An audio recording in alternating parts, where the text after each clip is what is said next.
Hey guys, what's going on? It's Josh here with Take 'Em TV, and I just want to say welcome back to the channel. Took a little couple week break there. I honestly didn't film anything too much. Just went on vacation, kind of relaxed a little bit, and just took a step back from filming on the channel, and kind of got a little bit of a breath of fresh air as I've been putting videos out for you guys weekly for over 4 months now, which is insane to think about, honestly. But today I wanted to talk about something that is very controversial in the archery world right now, which is F.O.C, or front of center heavy arrows, and if you should or shouldn't do it, or why certain people are doing it versus other people are saying don't do it.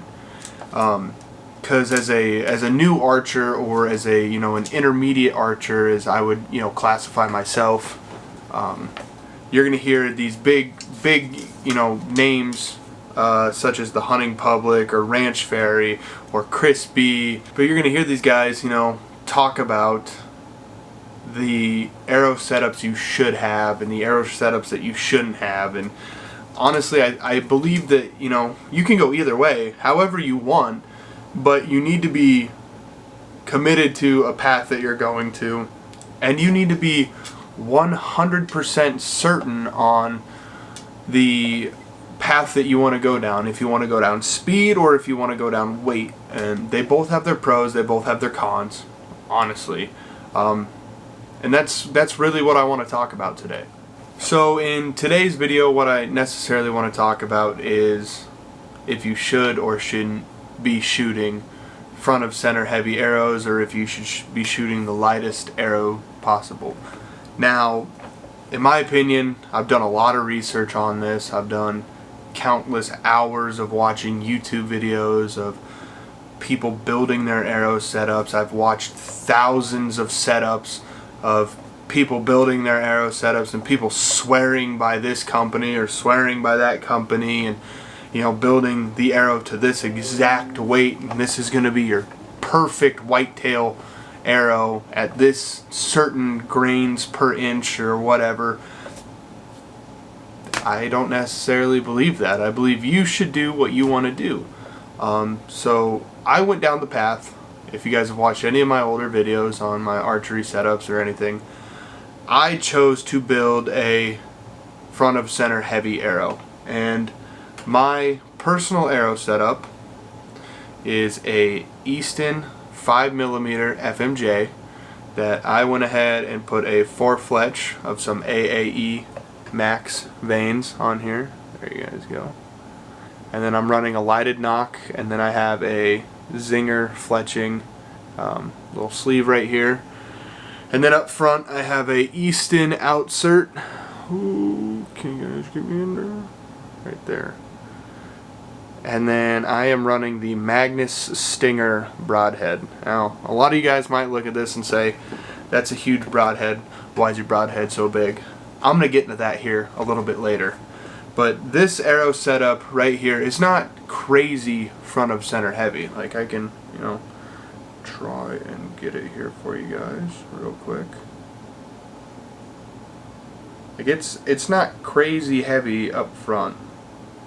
We're maybe 2-3 inches from center. Let me pull that back for you guys. Like, we're not like super heavy. The balance point isn't up here on it. And I didn't want to necessarily put hundreds of grains up here. So with the Magnus Stinger, I shoot 125 grain broadhead. This Easton outsert right here is going to be, I believe it's a 50 or 60 grain outsert. It's not super heavy, but it's definitely heavy. It puts some weight up there. Overall, the Easton is fairly heavy. I looked it up again, so that was perfect for you guys. So I shoot a 340 spine FMJ, and this is going to be a 11.3 grains per inch of this arrow shaft. So once again, this is going to be a little bit of a heavier arrow just by itself, just bare shaft. And then I also chose to do the 4-fletch on the back, which is also going to add more weight on top. because of the arrow that I wanted to shoot, I went ahead and also purchased a bow, my Matthews V3X, right there, if you guys can see it, in a 75-pound mod. I personally wanted to shoot the heavier arrow while also having more feet per second, so that's why I went ahead and purchased the 75-pound option on my V3X. However, if you go to 70, you're not going to see too much more feet per second, if I'm being honest. However, I just went ahead with the option. Now, overall, I could go with my 75-pound bow and switch to a lighter arrow setup and get way more feet per second than my front of center heavy arrow. However, with these lighter setups, I feel like they are lacking in just overall power, if that makes sense. So I'm going to show you guys the arrow setups that I was shooting last year. I switched completely up from what I was shooting last year. And last year I was shooting a Carbon Express pile driver. This one is also going to be, it's going to be in a 350 spine, so about the same.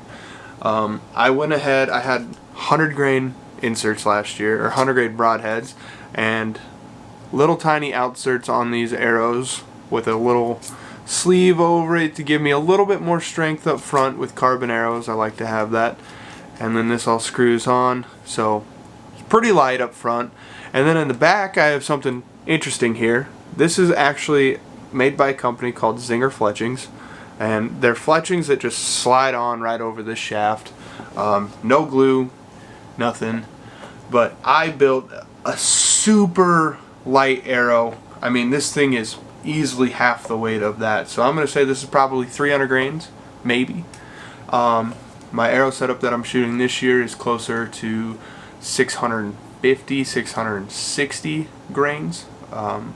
Overall, it's a pretty heavy arrow. So with that being said, I kind of want to get into some of the reasons on why you should or shouldn't, in whoever's case, be shooting front of center, or if you want to go, just ultralight arrows. Alright, so right now I am going to kind of explain one of the main reasons on why I went ahead and switched to front of center. And this is also the big reason on why the front of center push is happening with people. So with shooting fast light arrows, yes, you're going extremely fast with that arrow. However, the arrow does not carry any weight. So if you happen to, hit a bone, if the deer ducks your shot or attempts to duck your shot and your shot doesn't go where you want it, it could potentially run into hitting a bone. And with the lighter setups, more than likely it's not going to go through the bone. What's going to happen is your arrow is going to stick and it's not going to go anywhere. It's just going to stick in there. It's going to get stuck. And more than likely what's going to happen is you're going to be trailing that deer for hundreds, miles. It could take forever for you to trail this deer. That's where super heavy front of center, or not even super heavy, just front of center heavy arrows come into play. And honestly, in my opinion, that's also where these style of broadheads shine best as well. But we'll get into that here in just a second. So with front of center heavy arrows, yes, the arrow is traveling slower, but I'm going to relate this to basically like a semi and cars.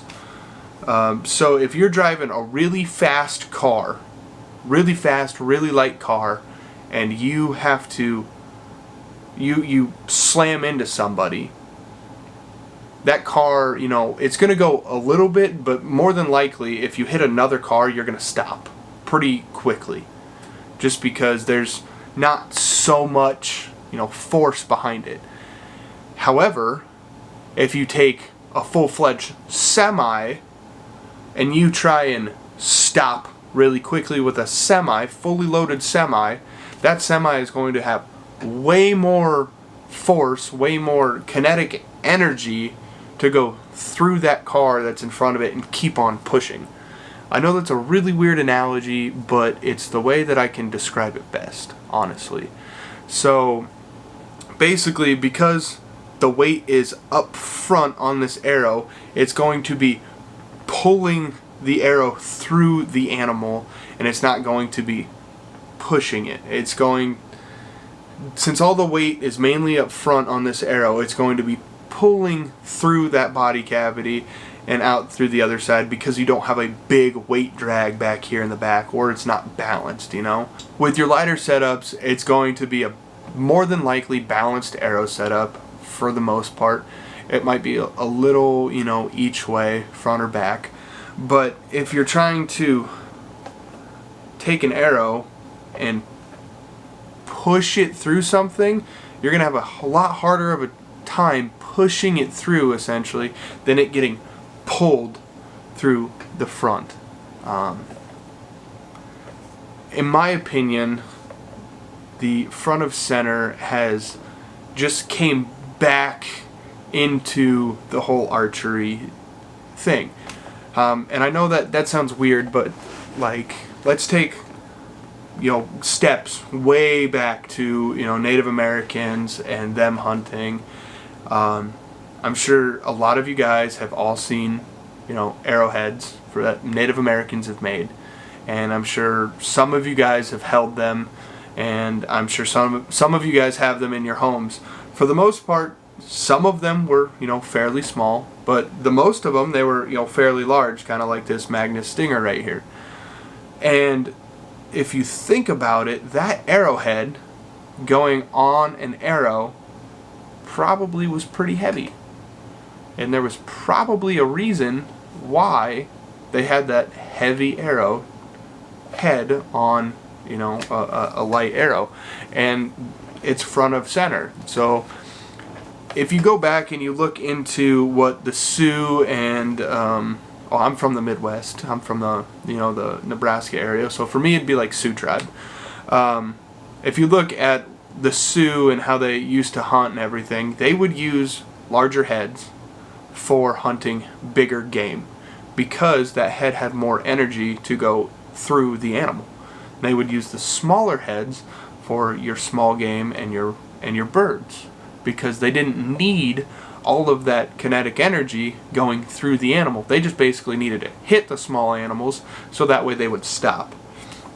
So that's why I said, in my opinion, I feel like front of center is just coming back around. And if you look kind of at it in early 90s, when, you know, archery was getting big again and people were wanting to go, you know, bow hunt again, everyone was shooting fixed blades. Most of the time people were shooting, you know, two blades, kind of like this. And then Muzzy came in and introduced their 3-blade, and that was still heavy. But it's only been in the last 10-15 years, honestly, that we've conformed to this society of where speed kills and energy doesn't. And I don't understand why. And I know I'm probably going to have a ton of people comment on this video of, well, I'd rather shoot an arrow 340 feet per second than an arrow at 280 feet per second. Cool. Go ahead and do it. You know, I'm not going to sit here and judge you. If that's what you want to do, then do it. If you feel more confident shooting a faster arrow than a heavier arrow, by far, go ahead and do it. I just wanted to come on this platform and tell you guys my actual thoughts of front of center, and if you should be switching as well, because I believe that front of center is going to help archers not only harvest more game, but it's going to kind of make people feel better about, like, more confident in their shooting, because I've had a lot of buddies who have gone out, you know, they've shot deer and they can't find it. Like, arrow went in, it only penetrated in, 6 inches because the deer ducked, or, they kind of moved off a little bit, and it ended up hitting a shoulder blade, and the arrow just didn't punch through, and, and the deer's running around with the part of an arrow and broadhead lodged in its shoulder for the rest of the life. Well, more than likely that deer's not going to live too much longer, or maybe a year, maybe 2, before, infection starts to set in, and then we're going to have problems.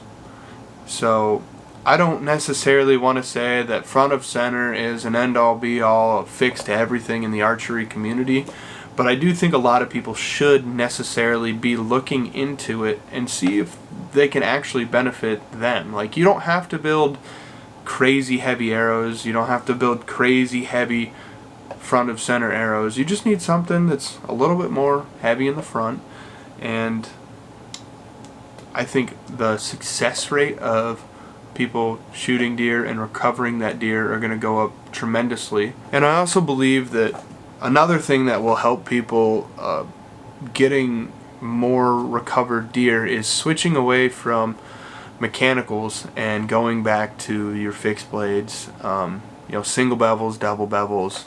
I'm really not trying to preach switch your broadheads, ditch mechanicals.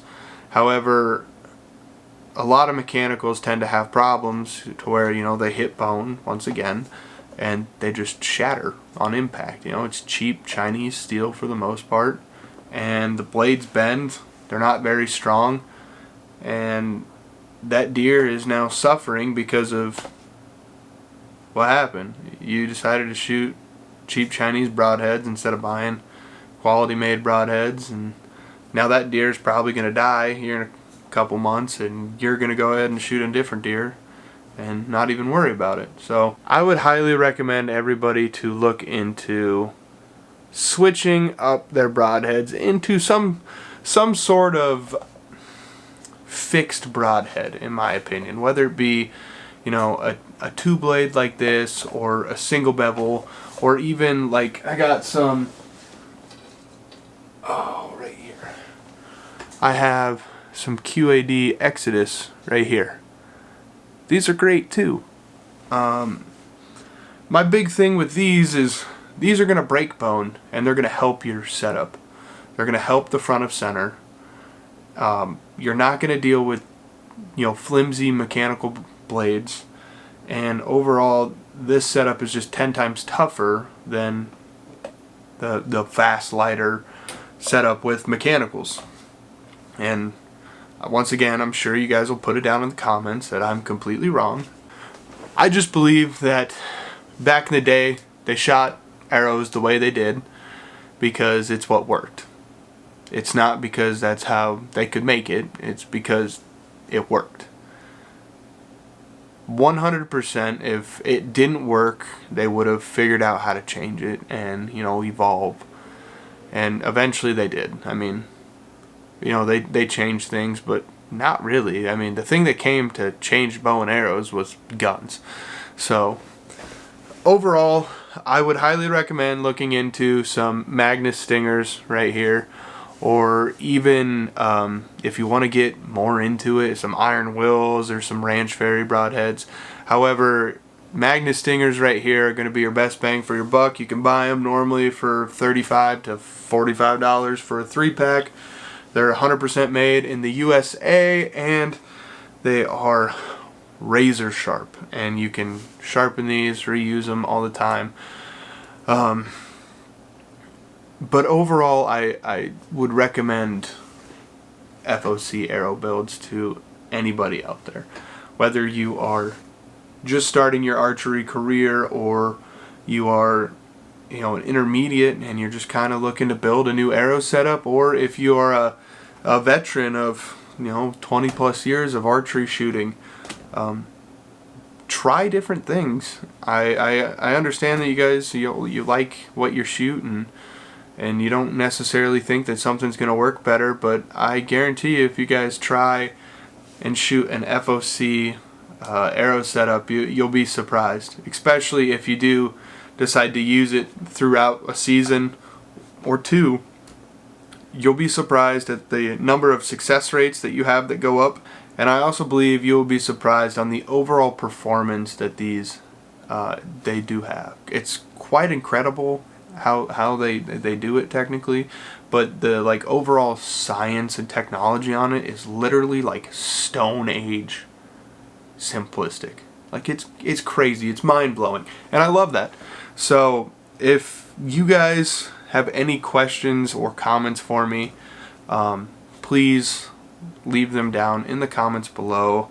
I will answer anything and everything over arrow setups or over F.O.C, or if you guys want to have a good old discussion down in the comments on if speed is better than kinetic energy, please put that down in the comments again. I really want to hear your guys' opinions on the whole F.O.C build and if it's worth it to you or not.